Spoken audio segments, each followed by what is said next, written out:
On today's Technobabble, 5 things to look for in a live streaming host.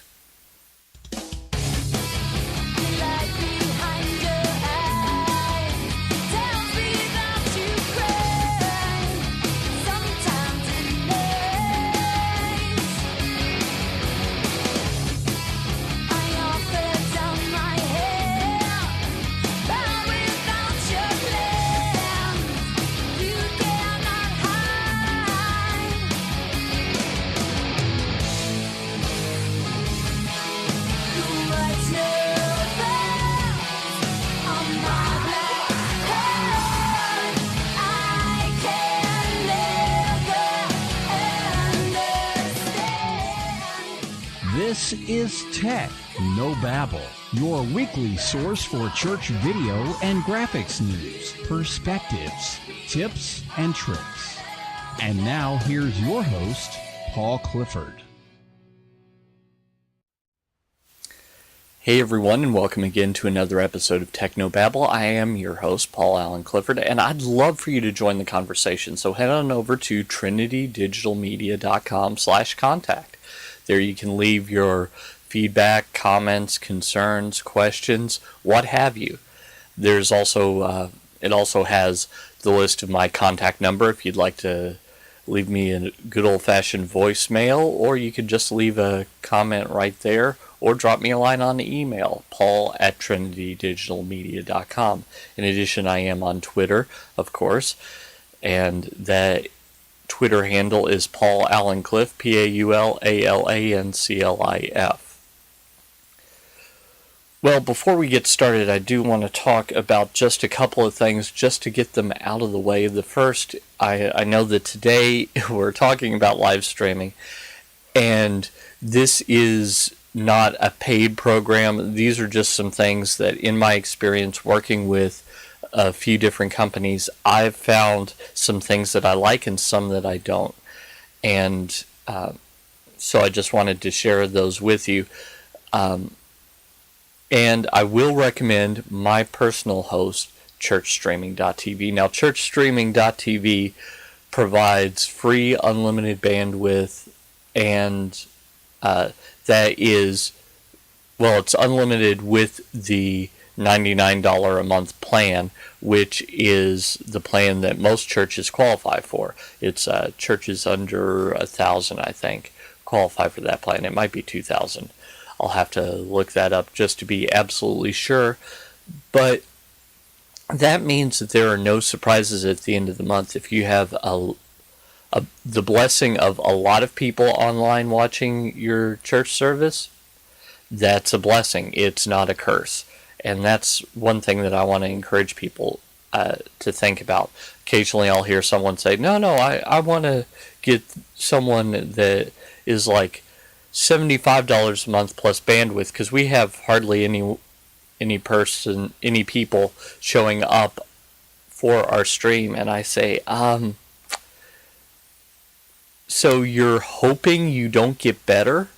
You're hoping that it never gets to the point that you will actually have enough people that you think,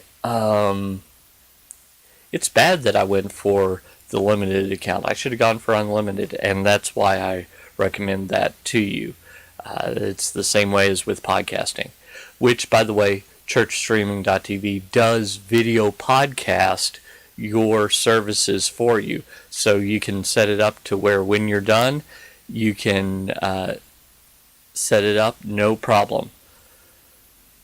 So let's head on over to one other thing, and that is I want to talk about my pastor's book. My pastor's book is trinitydigitalmedia.com/whatlifebook. You can pre-order your copy today. This is a book that I saw. It was a sermon series that they did at my church, and the pastor, our lead pastor, preached most of it.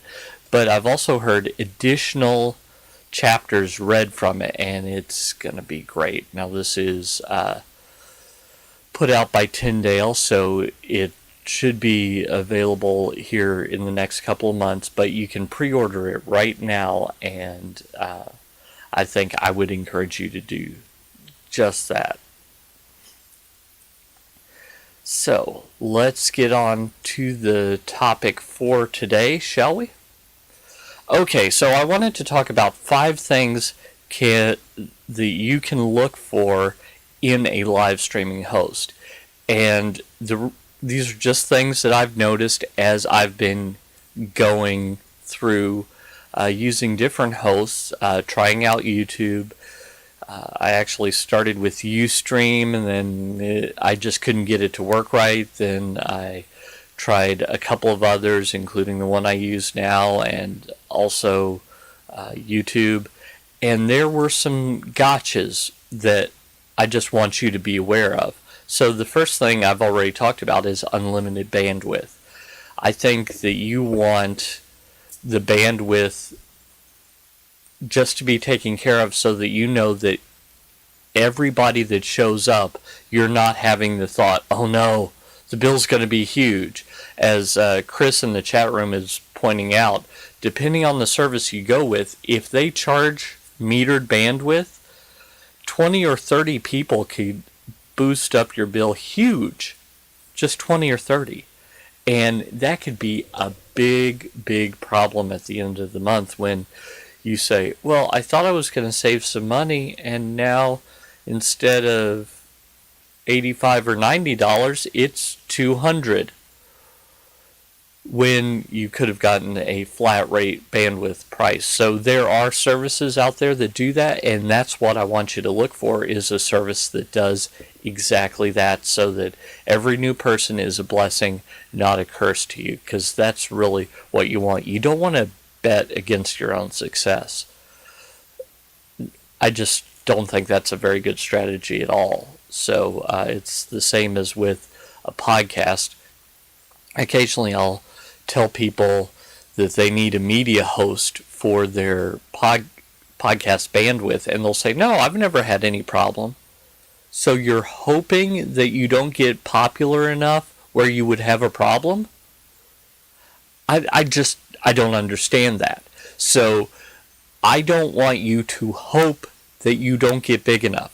I want you to hope that they have to put you on the special servers because you're that big. That's what I want you to hope. So if you're paying for your bandwidth, that could be a problem.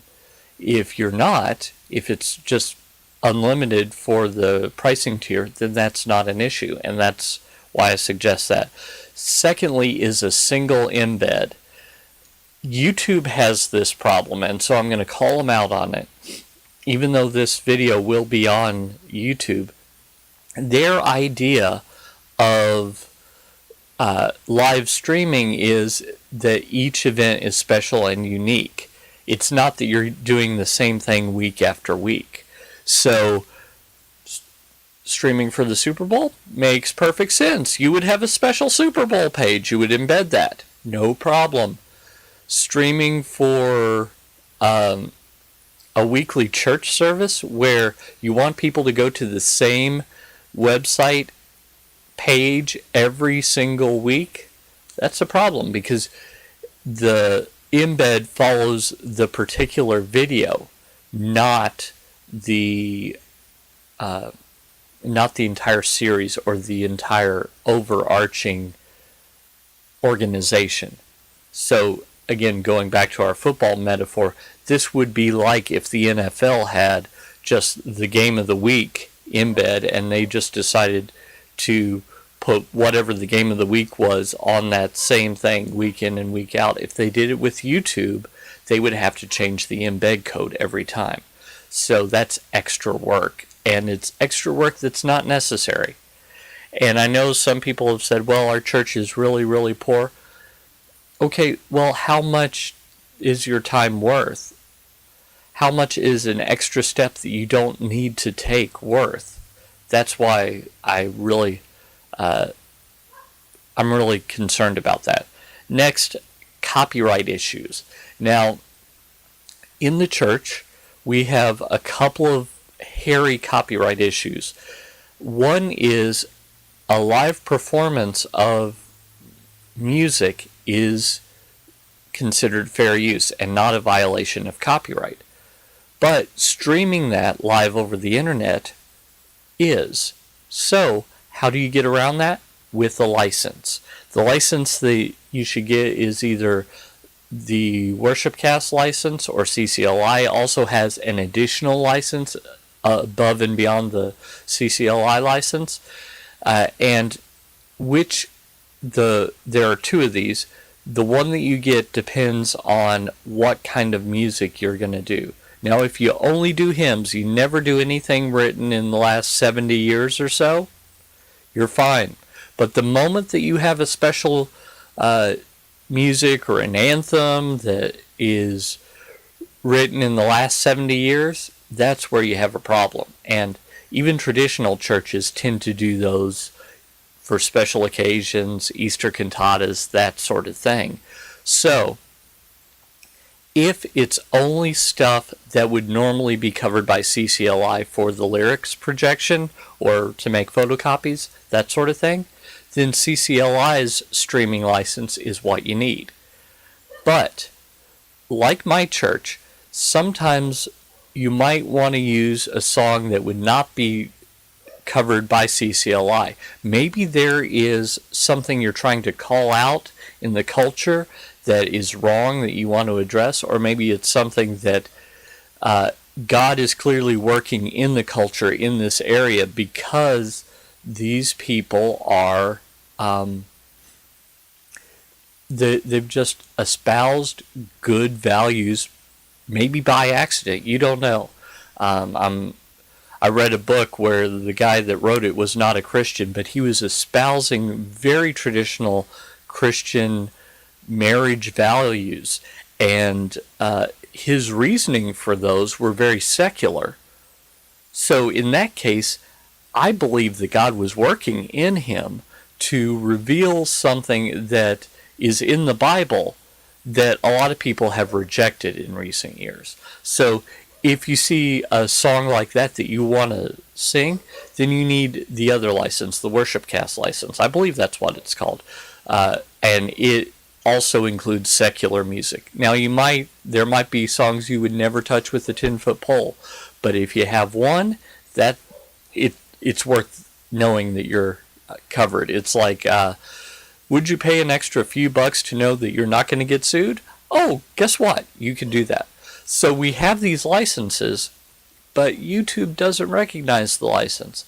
I've heard from multiple churches that have gotten pulled down off of YouTube because they were doing copyrighted music, even though they had the license to do it. So the question is, if they had the license to do it, and YouTube and Google in general are notorious for being difficult to find a person to talk to. There are Python scripts out the yin-yang that you can engage with, but that doesn't help. You need a person that will understand, I have a license, I am okay. And that's difficult with YouTube. So I don't want this all to be why you shouldn't use YouTube. That would be a totally different show. Those are just a couple of things that I noticed when I was trying to use YouTube. Another thing, iOS and Android streaming. Not every streaming provider can stream to an iOS device or an Android device. There are certain ways that the video must be encoded. It needs to use the H.264 codec, not Flash. Flash is notoriously, it might work perfectly fine on your browser, but you've got a much beefier computer, very likely, unless you've got one from the 1970s. You've got a much beefier computer than you do in your phone or in your tablet. So phones and tablets are tweaked especially for certain things, and H.264 video streaming is one of them. So you need to be sure, and make sure that they say, hey, this isn't an additional cost or whatever, because it really, really, really, really matters that they don't say, yes, we're doing YouTube streaming, and for an extra $100 a month, we'll let you do it. Really, that's not good. So you need to have iOS and Android streaming that's just included. You send it out once and everyone can watch it all at the same time, and depending on what device they're watching it on, they get different results, and that's actually pretty good. Okay, now let's move on to number 5, great customer service. Now, when I say great customer service, I mean you need to be able to get a hold of someone. If you have a question, if the service is down, if your bill seems unusual, you need to get a hold of someone, and they need to be someone who understands what you're doing. You might know that I don't generally like things that are specifically made for the church because they tend to be kind of rip-offs. I don't like GodTube, for example. It's a YouTube rip-off. I just don't like it. I see no purpose in it whatsoever, except perhaps knowing that if you send your kids to GodTube, they're not going to accidentally come across something inappropriate. That's the only purpose I see in GodTube. Other than that, it looks like YouTube. The name sounds like YouTube. It's just like, well, it's the Christian version.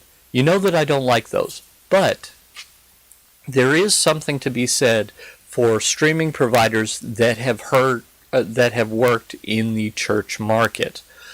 People that have dealt with what they call the house of worship market. That they know that there are specific concerns. There are specific things that are going to be different, and they're familiar with those, like the copyright stuff that we talked about before. Also, if you have someone who's particularly good at customer service, if they're particularly good at customer service, what you will find is that they will be very responsive to your ideas. They might even include new features because you came up with them. That's actually happened to me. And that's something that I'd recommend for everyone. Now, before we end for today, because we've still got a few minutes, well, it's a podcast, so I could go for hours. But just to keep this manageable, I just wanted to include a couple of bonus things that I really, really like, and that might be helpful to you. So one thing is, let's talk about bandwidth for a video podcast. Not everyone is going to watch live. In fact, a lot of people won't watch live. Wouldn't it be great if they could watch later? That's what a video podcast can enable, and some services will throw that in for free.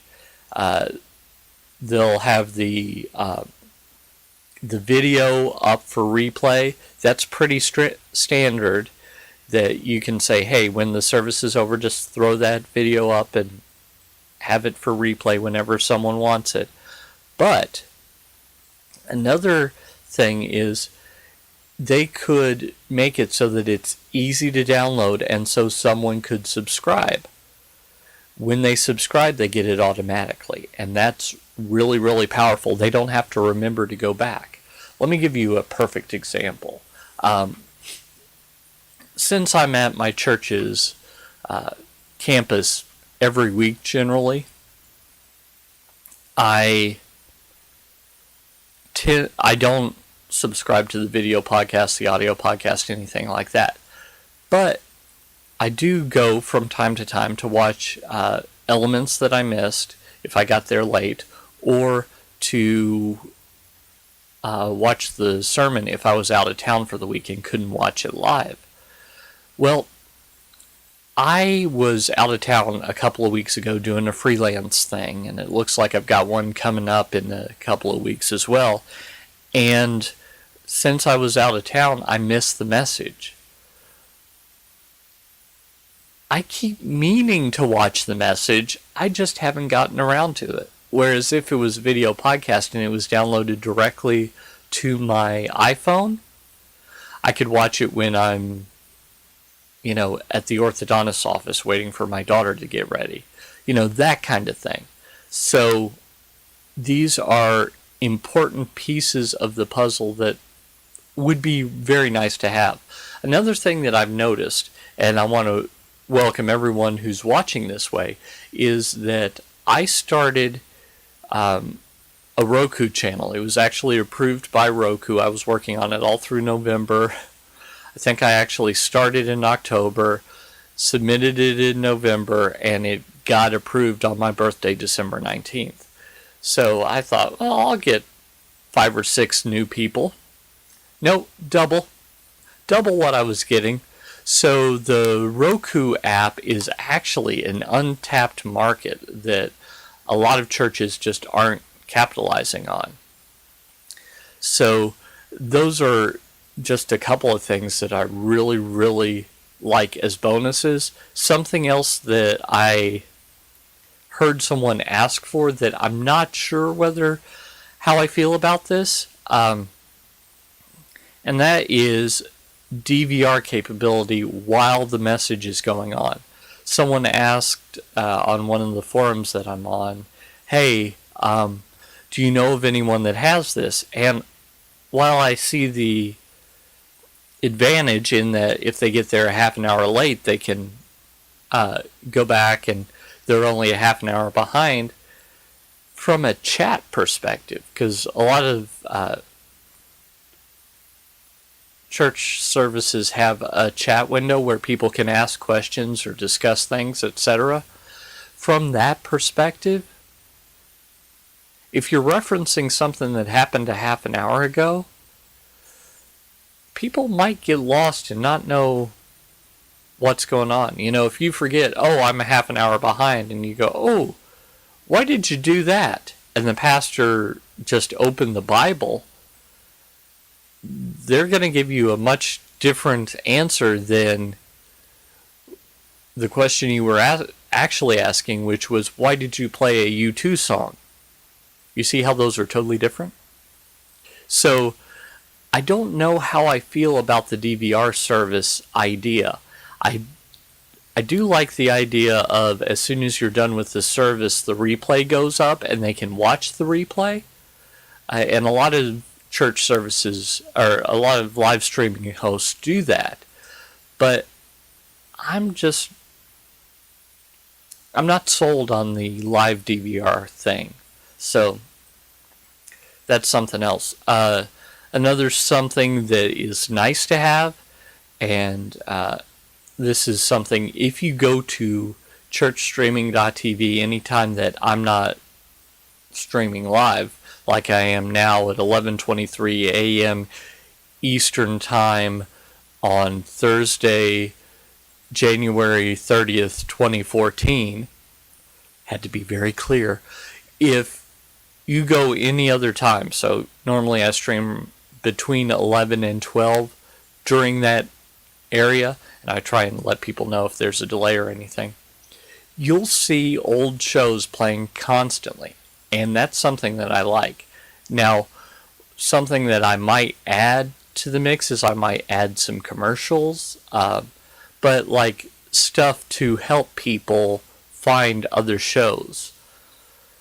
So what I've done is, the way my service works, they're played in numerical order, so I put them, each show has its own number. So for example, since this one is in 2014, I would start with 14, so all the years are grouped together, then 01 for January, 30 for January 30th, so 140130 is the number of this show, and then I've added a 0 at the end so that after this show I can put up to 9 other videos if I wanted to. and have those play on and on. So that's another pretty cool thing. In effect, I've got a live 24/7 church tech network now. And as I get more and more videos in the queue, there will be more and more content that people can watch any time of the day or night, whether I'm asleep or not. So the eventual hope is that there will be a new show going on 24 hours a day, maybe 2 new shows going on 24 hours a day, and people can take those in. But right now I'm one dude, and this one dude can only do 1 show a day, so that's what I'm doing. So I want to suggest to you that that's another feature that might be nice. You could have playing in loop all your old shows all the time, and then people could just download them, and that would be great. So those are some things to absolutely look for, the first 5, and some other things just to consider for the last 4. So I hope that all that helps you, and I hope that your church will start doing live streaming, because I think that before long it's going to be table stakes. It's just going to be the way that people do things. And I hope that you do your best to show just how valuable your message is as you're going out to change eternity. Till next time, I'm Paul Allen Clifford with TrinityDigitalMedia.com.